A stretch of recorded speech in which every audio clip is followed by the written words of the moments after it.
Tonight we have Professor Jay Coggins from the University of Minnesota, Professor of Applied Economics, and our topic is Understanding the 1%. And I will hand over to Parker Wheatley, CSVSJU Professor and Chair of the Economics Department. So I just want to thank Jay and welcome him here today for coming up to give us an interesting and probably very thought-provoking conversation about inequality in America. I've known Jay for about 17 years, since my graduate school days. He is a professor in the Department of Applied Economics, but also on the graduate faculty of the Department of Conservation Biology. He's been at the University of Minnesota for 20 years. His research, he's been awarded 2 major awards for his contributions to education at the University of Minnesota and teaching. He's also known for his research. He's currently a policy fellow at the Growth and Justice Organization.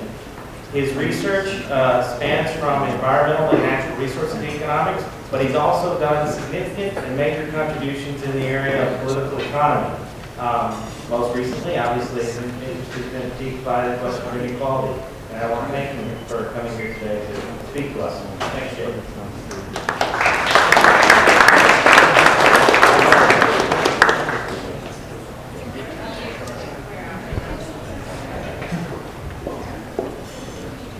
Thank you, Parker. It's great to be here, and I appreciate the invitation from the center. I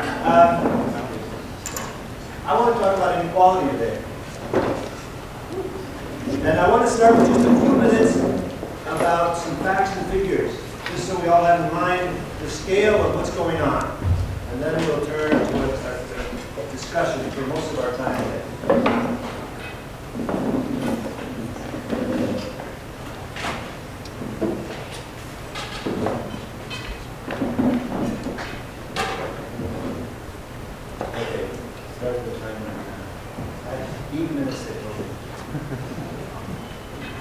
This is the distribution of income in the United States. It's now 4 years old, and I can't find a newer one. People like to talk about inequality in lots of ways. I like to start, though, by giving you a picture of the distribution of income in America. Here's what's going on in this histogram. Each bar represents the number of tax-paying units. That's IRS speak for anybody who filed a 1040. If you filed your own, you're 1. If your parents filed another one jointly, they're another tax-paying unit in your family. If they filed singly, then you have 3. But many families are just 1 unit. There are 160 million of these in the country. The first blue bar on the left says how many of those tax returns, 1040 forms, came into the IRS in 2011, reporting income less than $10,000. That's this bar. A lot of people.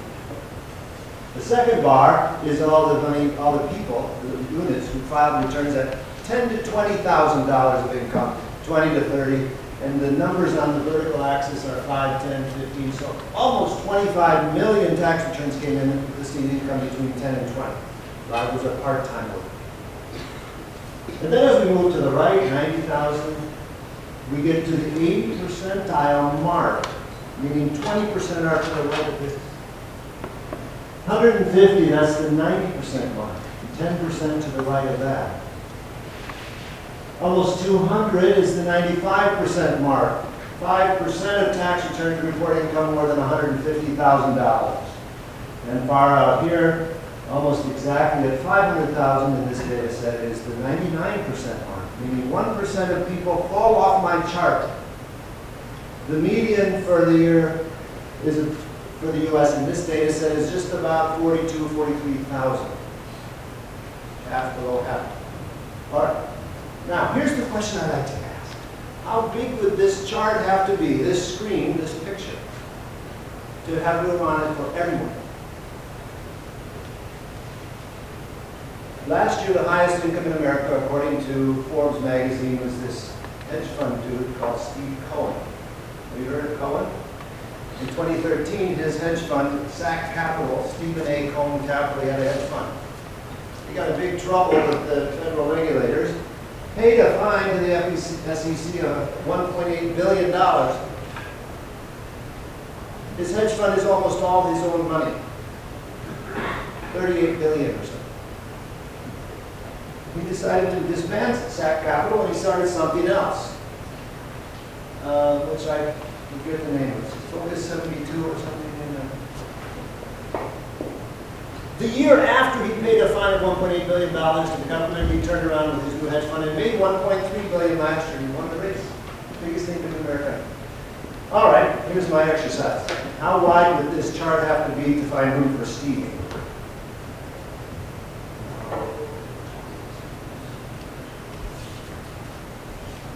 This is higher than most of them. 8 feet 9 inches. I've got to shout for a moment because I need to use both hands to compute this.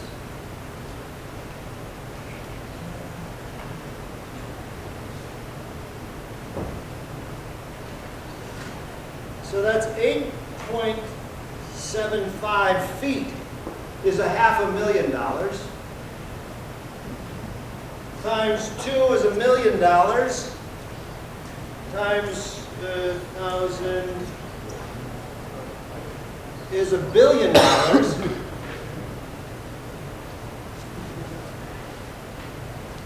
Times 1.3.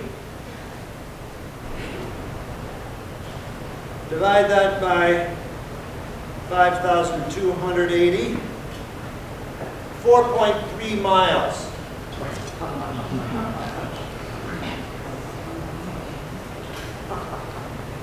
Wow. 80 million tax returns in the first 8 inches. That's inequality, people. That's inequality. 2013 was George Soros at 4 billion, and my numbers were always a lot bigger than this. Still, it gives you an idea. Hard to get your mind around that, something that big. With the rest of my few minutes here, I just want to emphasize one point, and it's the answer to this question. What do people mean when they talk about inequality? Everybody talks about it, right? Including our president a couple years ago got up and gave a big speech. Oh, inequality is the challenge of our time, he said. What was he talking about? There are many, many ways to measure inequality. Demographers, economists, sociologists, lots of people spend their whole careers trying to figure out the best way to measure inequality. I'm going to talk about 3 of them. There's this one, which is the Gini coefficient. Gini, G-I-N-I, it's a German name, turns out. And he worked out this measure 100 years ago. It's a number between 0 and 1. If it's bigger, it means there's more inequality. This is a really popular measure. If we had an hour long, I'd explain to you why and how it works. This is what Gini has done over the past 40 years or so, according to the Census Bureau. Just barely moved. The break is because the Census Bureau changed the question in 1993. It jumped up then. That's not important. The point is, for the past 20 years, this hasn't budged. I don't think that's what Obama was talking about. This is not a disturbing explosion of anything. Or maybe he was talking about poverty. Poverty, the Census Bureau computes every year too. They count out how many people live in poor households in the country. They use a survey for this. The bottom figure here shows the rate of poverty in the United States. Up above is the number of people. Now, population is going up, so that's getting bigger and bigger. But down below this rate, ebbs and flows, rises and falls. It hasn't changed overall since 1970 or so. It's the same number it was in 1983, when your parents were young. I don't think Obama was talking about that either. I'm pretty sure he was talking about this. This is the 1% income share for the United States. How much of all income in the country is captured each year by the richest 1% of people that year. In 1928, it was really high. These numbers include capital gains, by the way. And also, by the way, I promised to send these slides to Professor Wheatley, and anybody who wants them can write to him, or you can write to me if you'd like. And these slides almost always have a source down at the bottom. This number was high.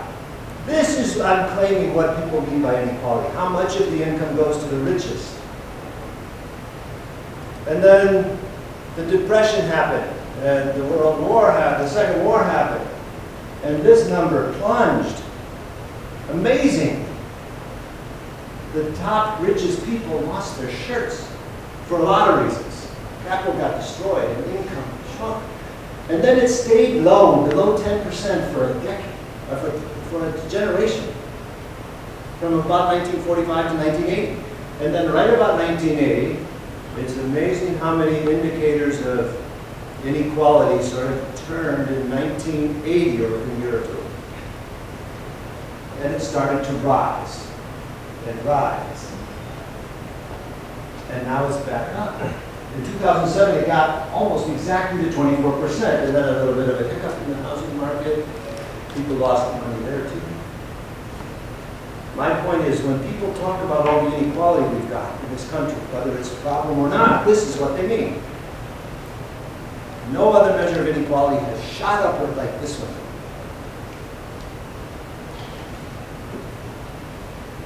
And it doesn't happen that way in every country. Very quickly, we'll come back to all these questions if you want to. I'm making one point here very briefly, that the United States is the red one here. And these other three countries, Japan, France, and Australia, did not see this rise, this explosion in top income share inequality. And what I want to say here is, it's not an unavoidable part of a free market or a capitalist-based economy. Australia, Japan, France, they have markets, they have prices, they have entrepreneurs, they have businesses. People pay rent for their houses and they buy food at the grocery store. They're not that different from us. They did something, though, that kept their richest people from getting so extravagantly rich relative to the economy. We can talk about what they might have done differently. Very quickly, I'm going to leave you with a few points. This is just to put my perspective on the table. You'll find out, of course, before we're done how I feel about all this, but I want to make sure you understand a few things about me and my thinking. One is, I'm never going to try to tell you, and I would hate it if you went home thinking that I imagine zero inequality is the ideal. No. I'm not saying there shouldn't be any inequality. Almost no one says that. The question is, when is there too much? Let's talk about that. That's an interesting question. Should there be any? Not an interesting question. Okay. I happen to be an economics professor, but that does not give me authority to have an insight on how much is too much. That's any better than yours. This is not an economic question. In fact, most economists won't even answer the question. How much should there be? We're not supposed to be able to answer it. It's an ethical question, or a moral question, or whatever word like that you want to use, a philosophical question. And every thinking person is just as qualified to have an opinion on it as anyone else, as I am. So let's talk about that. And finally, if we get to it, I'll be happy to tell you about how wealth inequality is far more extreme than the income inequality stuff I just showed you. We might or might not choose to talk about. Okay. Alrighty, so at this point, we're going to open it up to a little question and answer, just kind of on these basic facts here. But first, before we move forward, we have 3 questions that Jay can kind of focus on during our question and answer session. So we're going to take a quick poll. So you can see our 3 questions here. Question number 1, which is labeled number 2, what is question number 1? Why did inequality go up? Why is high inequality bad? And number 4, the last one, what can be done about it? So again, we'll take another few minutes here to think about it, and then, so who would like to kind of frame our discussion or have Jay kind of focus on question number 2? Yeah. Can we raise our hands? Raise our hands, yeah, let's see a hand count, huh? You up here, all right. question number 3, which is the second question. You vote twice? You can only vote once. It's a very strict procedure we have here. A few more hands. And all right, so the other part of this is it's mandatory to vote for one. So how about question number 4? There we go. Okay, question number 4 it is. So today we're going to focus on what can be done about income inequality when we're answering kind of these baseline questions. I like that. There is a question. At the beginning. I'm just teasing you.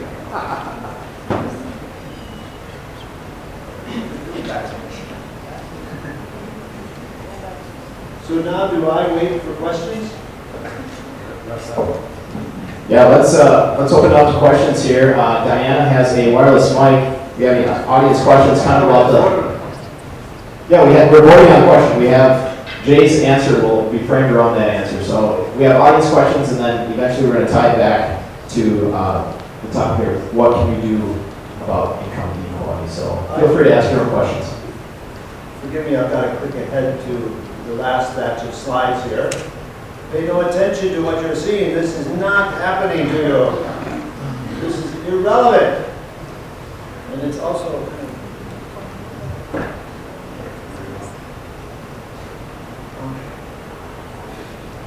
like, this is it's nobody's fault.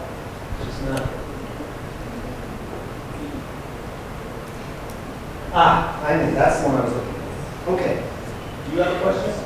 No, I have a mic, so everyone does have questions. Speak up. So I have a mic, so everyone has questions. Should you need to find you? Well, Jay, I guess I'm curious. I noticed on one of your graphs when you talked about the top 1% of income shares, and you kind of had all the way from 1910, kind of all the way up to the early 2000s. You don't need to flip back to that graphic. That'd be kind of counterproductive. However, I was curious that the 1950s, kind of from the 1950s to the 1980s, it appeared that there was a drop. However, I guess colloquial knowledge at least suggests that that is one of the stronger periods of American history. And so much so that top 1% seemed to, the income share seemed to drop. So I'm curious what you might have to say related to potentially what could be done about that, or what your opinion on that is. This is a great question. I think I understand you that you're saying that those were not years in which the economy was not doing well. Right. Well, this is a great question, and it would be a part of our discussion that we just get past in question 3. Does higher inequality mean bad things happen in the economy? That's sort of your question. And I hear a lot of people who seem to be willing to at least suggest, if not say, that we can't possibly do anything to limit or harness inequality because anything we try to do will kill the economy. If you paid attention to inequality and the conversation of policy and politics in this country, that sentiment is very easy to spot. And my answer is, if lower inequality is so terrible, why did we have the most robust growth in our economy in the history of the world in precisely those decades, the middle of the last century? The fastest growth we ever saw in our country, and many people would say ever in any country in history, was precisely that 35-year period when inequality was so low, according to this measure. I think that's good evidence that probably lower inequality would not be bad for the economy. But I'll be quick to say there are a lot of people racing to find a good, solid, statistical answer to that question, and it turns out to be harder to answer than you might think. Just because economics is complicated and there's lots of things all going on at the same time, it's hard to isolate the effect of just inequality, high or low, on growth in the economy. But I think you hit on precisely the point. Okay, so we do have one question way up here. And a little bit of filter. Upstairs, all right, here we go. Stand up so you can see your face. It's Alex Wong. Hello, Alex. How are you? Great. So you kind of just answered our question up here, but I guess could you expand a little bit more on what about like an equal society can contribute to higher economic growth than inequality? Because I imagine the argument being you need to have inequality so that people have an incentive to work hard, and the drivers of your economy are supposedly the people at the top 1%. So what is it about equality that drives growth? What is it about equality that drives Or growth? reduce inequality? Reduce inequality. I mean, you just offered the theory that our highest period of growth is when we had a more equal society. So what factors can be contributed? No, this is a question from my set number 3, Richard.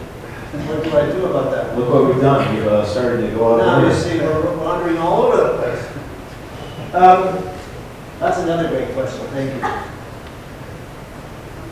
Why would less inequality mean that good things happen?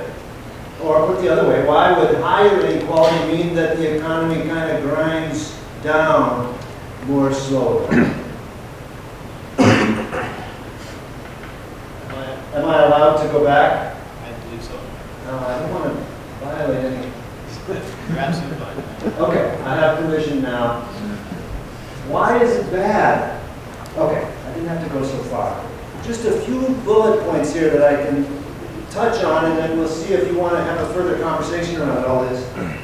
There are a lot of reasons why too much inequality or a lot of inequality, that's enormous numbers for the share of income to the richest few, might cause problems. Might cause problems. Here's the basic, most prominent one, and I think you'll find it intuitively pleasing. Rich people don't spend as much of their money. Poor people spend all their money. What does that have to do with it? As more and more of the money piles up on Steve Cohen, and he's putting almost all of it in his bank account somewhere, or more properly into his own hedge fund, he's not spending hardly any of it. I mean, even when he buys a brand new yacht every year, that's a tiny fraction of 1.3 billion. So his money and the money of George Soros and Warren Buffett and the most wealthy people in the country, hardly any of it's getting spent. Now, we want some investment, but we need spending too. And as less and less of the money is flowing to poor people who spend all their money, it means that overall, there's less stuff getting bought. Less demand in the economy is our term. And when there's not as much demand for goods and services, there's fewer jobs for people who are producing the goods and services that are being purchased, and the economy tends to shrink. That's the number one answer to the question. And there are others. And I think I'll pause there and see what you guys think. So, if we can't get the richest 1% to necessarily spend all their money, get that driving force into the economy, what is the most efficient, best way to redistribute that wealth? Did everyone hear the question? Most efficient way to redistribute wealth? Oh, that's another good question. And I don't have the right answer. No one knows the answer to this. I can give you some of my opinions about strategies or policies that might work. And here we are getting into the fourth section of my slides. Absolutely.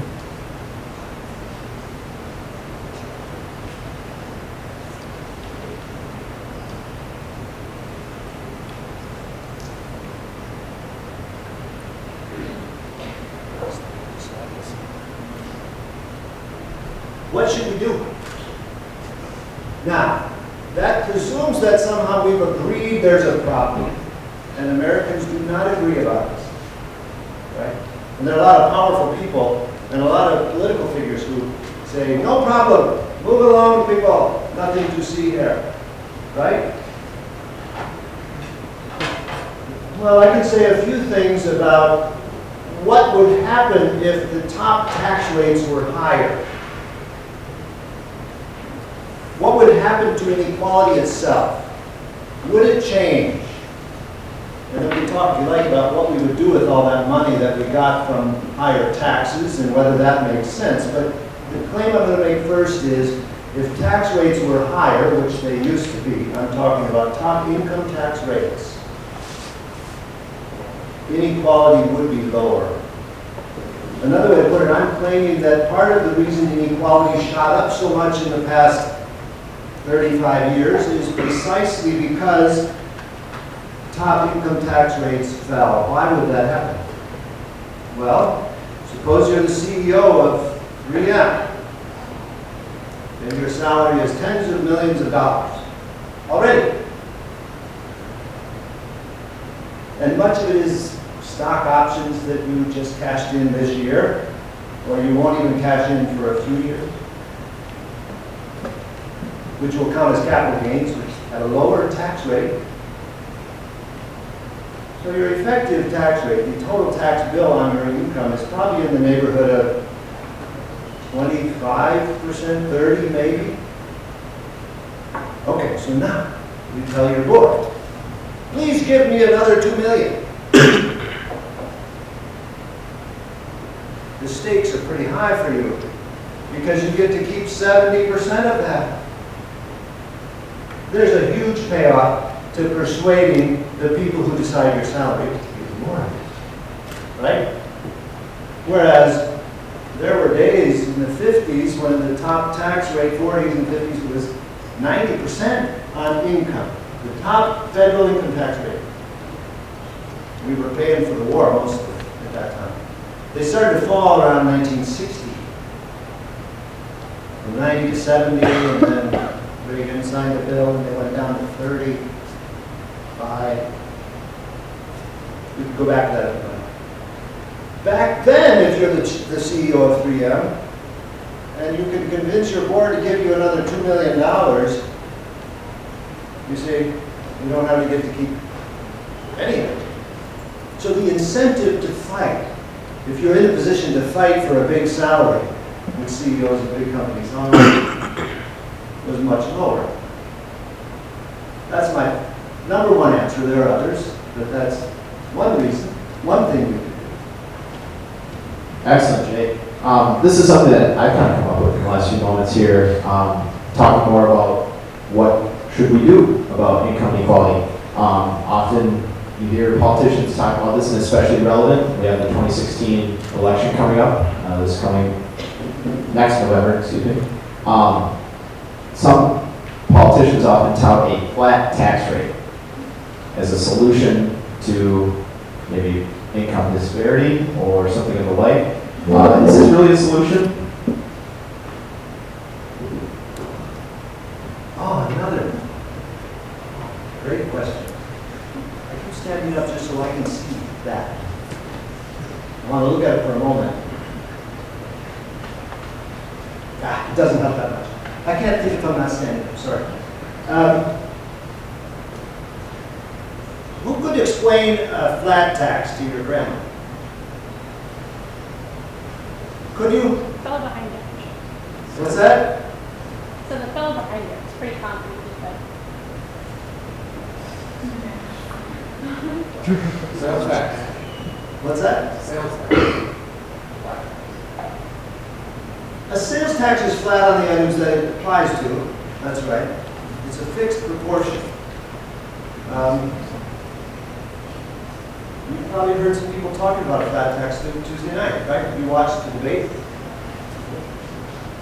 No?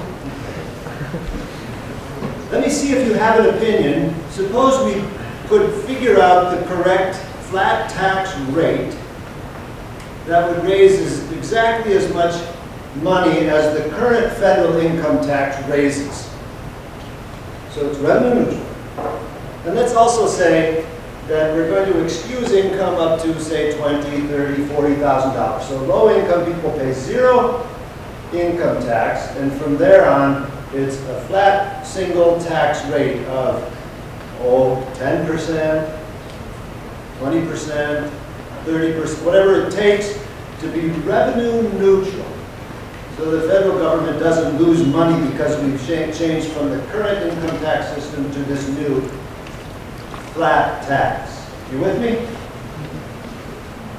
How many people think the rate we would need in order to raise as much money as now the IRS now raises from the federal income tax would be above 10%?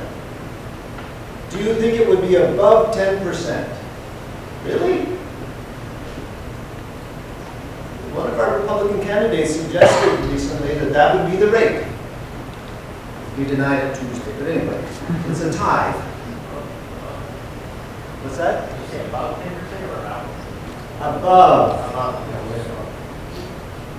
Yeah, it would be way above.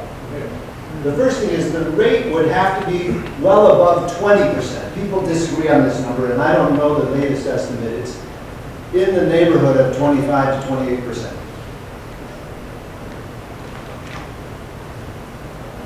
Louis, you're probably going to tell me where I'm guessing higher, am I? Okay. Professor Johnson. Okay, so the rate we would need to apply to people would be pretty high. Higher than most people would imagine. Second question. Who would win from that? Who would be better off and who would get hurt? If we left the rest of the system in place, deductions and so on, the people who would gain the most from the flat tax would be the people at the top. The people who would be hurt the most would be the people in the middle. And then those at the bottom, if this were designed right, would win again. So, sorry, this isn't controversial to people who study the tax system. A flat tax would make the richest people better off after taxes. That's another great question. Thanks for your insight, Jay. I'd like to kind of turn this over to the audience at this point. Let's see, we might have a question right here. Jay has offered some great insight and probably get a few audience questions in here. So I was thinking back on one of the graphs you showed. It was the one that sort of gave a timeline of the earnings of the 1% as a share of the nation's income. And it showed you mentioned this when we were looking at the graph, but it showed a drop right around the time of the Great Recession in World War II. But that drop started before World War II happened. You kind of mentioned that the loss of capital was part of the reason why that nation, or the 1%'s share of income dropped. However, that drop didn't really happen around the time of the Great Recession, and those are the two largest economic slowdowns in American history. So why did that income share of the 1% drop around the time of the Great Recession, and why did it not drop around the Great Recession?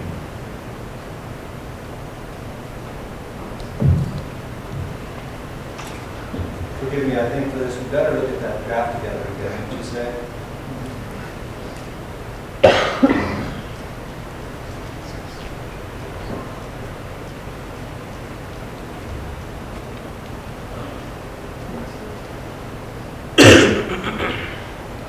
Okay, I'm afraid I want to be clear because you might have said Great Recession more often than you've been to. I think what I heard you saying is, why was there this huge drop after the Great Depression, but a teeny little blip after 2007, the Great Recession? Is that what you were asking me? Well, and looking at the graph, to me, that drop started before World War II, and it's during. To me, when I'm looking at that, if I have my years correct, the Great Recession started around 1929, 1930.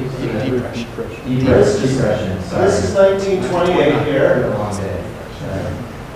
If you were a big stock owner, someone who owned a lot of capital in 1928, this was the roaring 20s. And your income, this isn't about how much you own, this is annual income. The people in the top were doing great through the 20s. Their share of the income went from 15 almost to 25% in a decade. It's called the Roaring Twenties for a reason. 1929 is here, 1930 is here. The Great Depression was much, much worse than the 2007, 2008 Great Recession, where a big housing bubble popped. By the way, there was another big bubble during the Clinton years, and that was the tech bubble. A lot of Silicon Valley companies became enormously valuable, and the people who own those shares also. But then in 2000, that bubble burst. So there's a lot of bouncing up and down in here because of those two bubbles. Why was the Great Depression worse? It's hard to exaggerate the degree to which the Great Depression was worse than anything you've seen in your lifetime. The unemployment rate in this country went to 25%. So there was just a much, much, much deeper trough, a much greater loss in economic value and output. And that's what happened here. During the Second World War, owners of capital just flat out lost it because we were marshaling all of our resources for war. And however rich you were told, we got to win this thing. So the war chopped a lot of capital off of people's portfolios too. Does that get at your question? Yeah. The drop was deeper. The economic mayhem was just far, far more violent. All right, another audience question.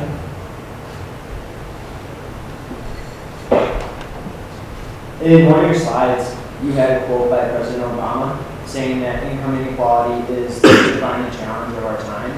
Yet, within about 3 months after he mentioned that, he has he's almost never said anything about it again. So, and one of the things that happened was the media, there's a big media backlash with class warfare. And so, we're talking about income inequality. We all kind of agree that it's bad and we should do something about it. How can we bring this up in politics? How can we do something about it without having this backlash and to actually make things go better?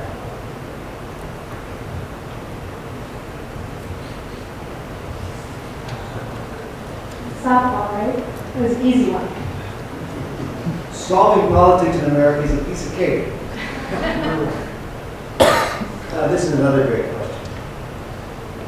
The first answer that comes to mind is this. You can tell me what you think if you like. One of my favorite quotes is from Warren Buffett, who's one of the richest Americans, who said, "It's true there has been class warfare in America, and my class won."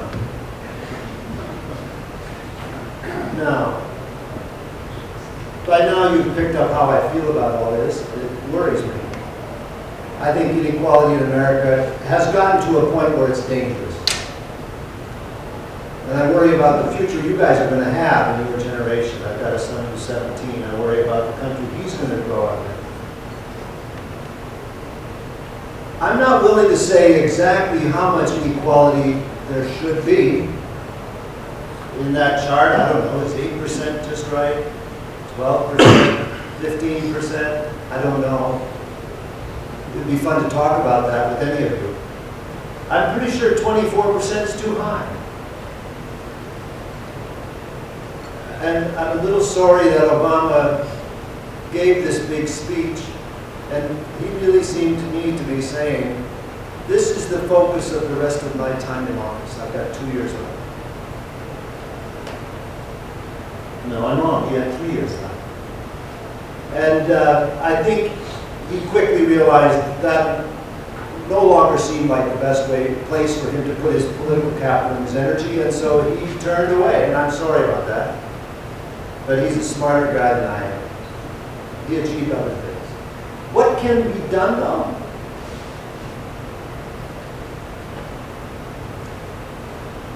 Activism. Occupy Wall Street movement was this little flare-up that led to a certain amount of attention. If you look at the news and pay attention to politics, you can, I think, convince yourself that there's a growing resistance, a growing awareness, a growing political understanding that this is something to worry about. But there are days I look at the news and I think, oh man, it's just getting worse, and those who don't think it's a problem and who win from this disparity are going to continue to win.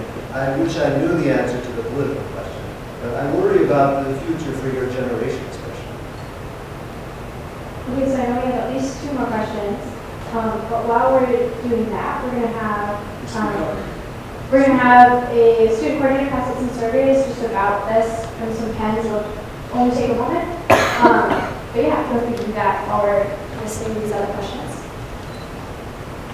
So my question kind of goes off the last question. With how large a disparity in income inequality there is now in our country, do you believe that if someone works hard enough, they can still be successful, or are the cards stacked too, is the deck stacked too much against us where hard work doesn't matter anymore? Hard question, sorry. No, it's a great question. This is the flip side. This is a more detailed way of expressing the worry I've got. You might or might not share my worry, but I can tell you how I feel.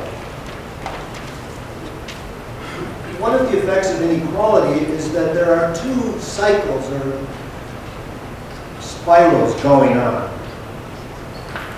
And one is an upward spiral for those who have,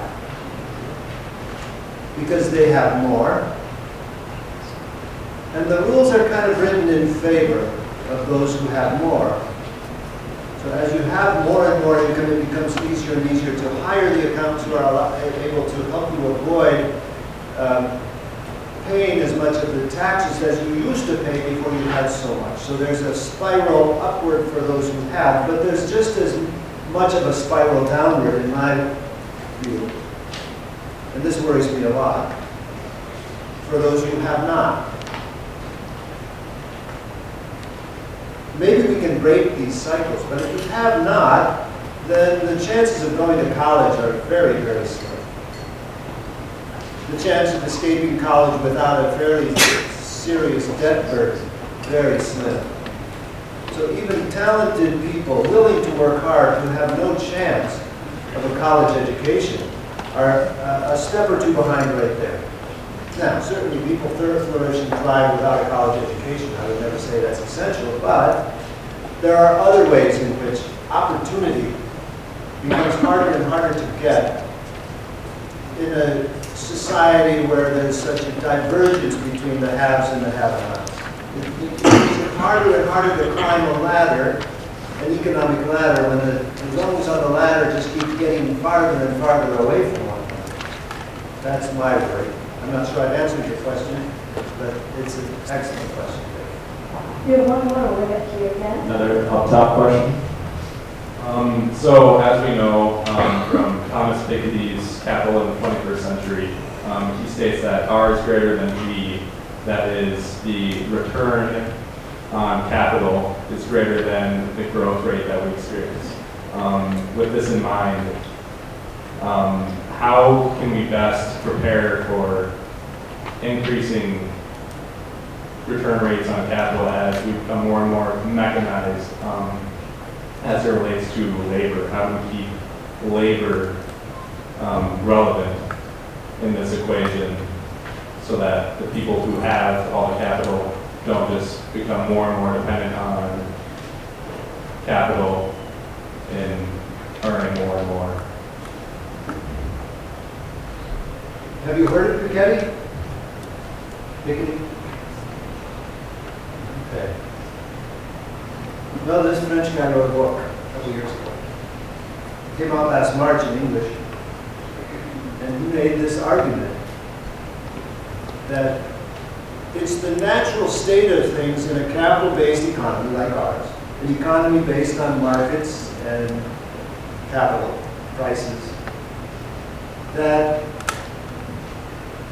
if the return to capital, the amount of money you can make by putting your billion into Steve Cohen's hedge fund, if that's bigger than the rate at which the economy is growing, you heard the most recent number, right, on our GDP growth rate in the US, less than 2% growth.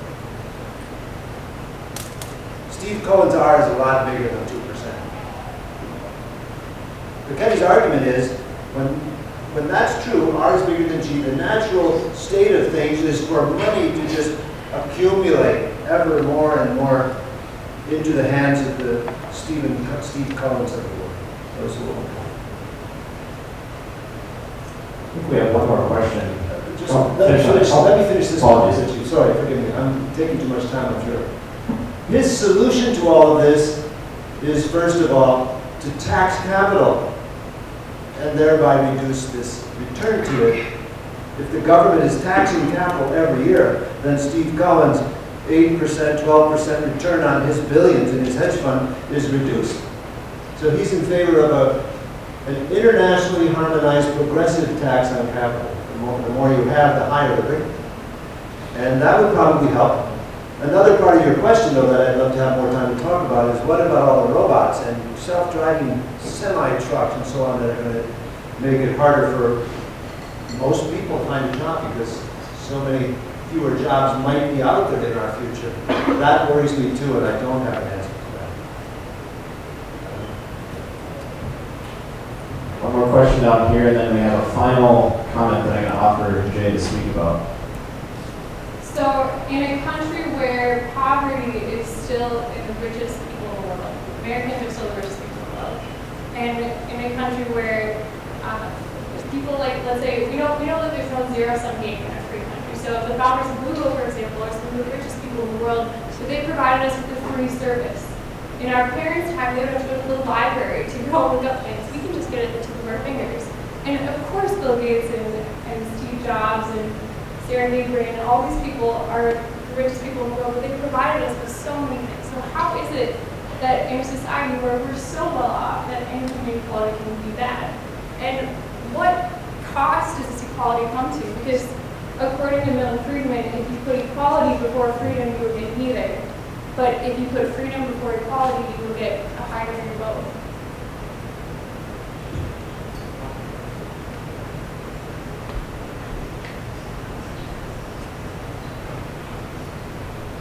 Would Steve Jobs have done what he did at Apple if he'd been paid half as much?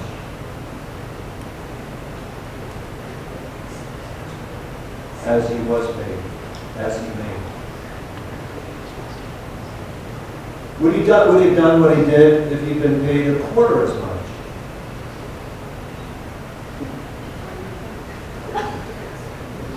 Will Zuckerberg have done what he did if he grown a fortune at Facebook of 10 billion instead of 30 billion? My first answer to your question, and it's a great question, is that I think people have a tendency to overemphasize the degree to which those who end up with much were motivated by that goal. Inventors, entrepreneurs. My reading of the way people like this operate and think is that they're driven by curiosity. They just can't help themselves. I don't know how much Bill Gates should be worth, but I'm pretty darn sure that he would have still built Microsoft if the end game, the end point for him had been a quarter of his fortune today. So Milton Friedman is creating this fiction that it's all or nothing. My position is you can have a lot of equality, you can have a little equality. There's a sweet spot in the middle somewhere, and we can talk about where that is. I think that right now we've got too much inequality. We'd be better off as a society if we had less of it. But that's why I started where I did, saying I'm not in favor of zero inequality. And I'm pretty sure that the people who have done the most to create the vibrant, strong economy that we've experienced in this country for almost forever don't have to be 10 billionaires in order to be induced to build their companies. That's the way I look at that. Thank you, Jay. I'd just like to close by asking you a question to bring us back to St. Beth St. John's. Obviously, income inequality is something that we need to look at in our society. However, I'm just a college kid. I mean, I'm in school. I don't have a job yet. I'm not dealing with the market economy per se. Why should I care? What are 2 reasons maybe you would give the students out here in the audience, viewers on our video recording? Why should I care? Well, I would answer the question this way, Richie. That's another great question. I'll give you a couple of thoughts. One is that the amount of misery that people experience because there's so little money at the bottom is enormous. And it's unnecessary. After all, economics is about what? It's about people. It's not about money. Let me give you this quick thumbnail sketch of some big numbers that I think matter a lot. Imagine the United States population being divided into 4 groups. The richest 1% in any given year, the next 9%, the next 40% down to the middle, and the bottom 50%. 1, 9, 40, 50. The share of income going to those 4 groups, you ready? It's roughly this: 20, 30, 30, 20. A little more than 20, actually. A little less than 20. Let's say 20, 30, 30, 20. 1, 9, 40, 50. If only the share going to that richest 1% were what it was in 1980, which was about 10%, that would leave half of it, 10%. If we just distributed that across the bottom 50, we could make half the people in the world half again richer. The point is that the amount of money up there is enormous. It's not the case that they're just a drop in the bucket. Even going after their income wouldn't do much. No, it would do a lot. I'm not saying we're going to do it. I'm not even saying we should do it as a matter of tax policy, but it's just that if you find yourself in the bottom half, you're getting a lot less than you could. So that's one reason to care. The second reason to care, and I think this one is deeper and scares me and worries me more, and that is I'm not sure how long a society really can stumble along with so many people getting so little. Now, in Piketty's book, he talks about revolution. He's French. His country experienced a internal revolution precisely because he attributes it to inequality in that country in the 18th century. I'm not sure about how likely we are to have violence over inequality, but I worry about the body politic if things continue to worsen as they have for the past 35 years. I say worsen because that's how I feel about it. If inequality continues to increase as it has during much of my lifetime, I'm not sure how well our society continues to function. And I worry about it for the sake of my son and everyone his age and your age. Thank you. All right, I'd like to thank you, Jay, for your insights, your valuable knowledge, and our wonderful audience. So let's give Jay a hand.